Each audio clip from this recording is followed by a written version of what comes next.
Bonjour, nous allons parler aujourd'hui des Je valide 2.57 et de deux nouveautés, le plan de travail et la table de travail. Nous allons dans Je valide, nous allons dans l'espace Professeur, ensuite dans l'onglet Items. En haut à droite se trouve un nouveau bouton qui permet d'accéder maintenant à un menu. Il remplace les boutons précédents qui étaient le partage et la sauvegarde de la base des items et le texte de présentation. Maintenant nous avons le plan et la table de travail. Nous tapons sur Plan de travail. Nous accédons à une interface en 4 étapes. La première consiste à sélectionner les élèves dont nous voulons le plan de travail. En 2, les items que nous voulons voir apparaître dans le PDF. Ensuite, les options, notamment l'option qui permet d'enlever les items validés, ce qui permet de mettre un item qui est validé pour certains élèves et pas d'autres, et que cet item soit enlevé automatiquement des élèves qui ont validé l'item. Nous sélectionnons le nombre de colonnes, nous sélectionnons s'il y a un saut de page entre chaque élève, etc. Et nous lançons le PDF.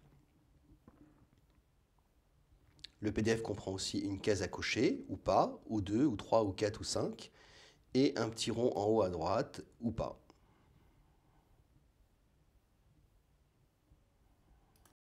Vous pouvez aussi indiquer si la page est en paysage ou en portrait.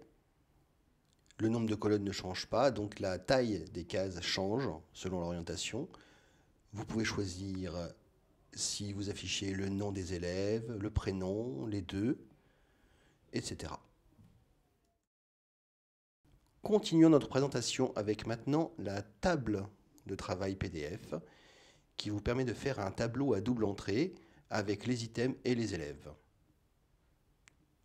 La sélection est la même, vous sélectionnez les élèves puis les items qui vous intéressent.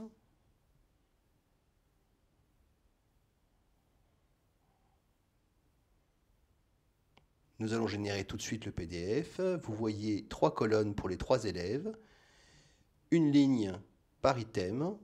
Les cases qui sont grisées sont en fait des items qui ne sont pas visibles pour les élèves. Donc si vous sélectionnez des élèves par exemple de petites sections et de moyennes sections et que vous avez des items qui ne sont visibles que pour les moyennes sections, les cases seront grisées pour les élèves de petites sections.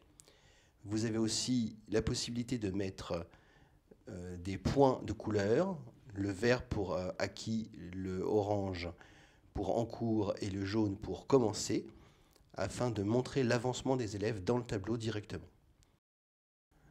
Dans les options, vous avez aussi la possibilité de changer le titre de la page, titre qui apparaît évidemment en haut de la page. Et c'est un texte libre, vous pouvez mettre ce que vous voulez, comme le numéro de la semaine par exemple. Comme d'habitude, n'hésitez pas à me contacter. Au revoir.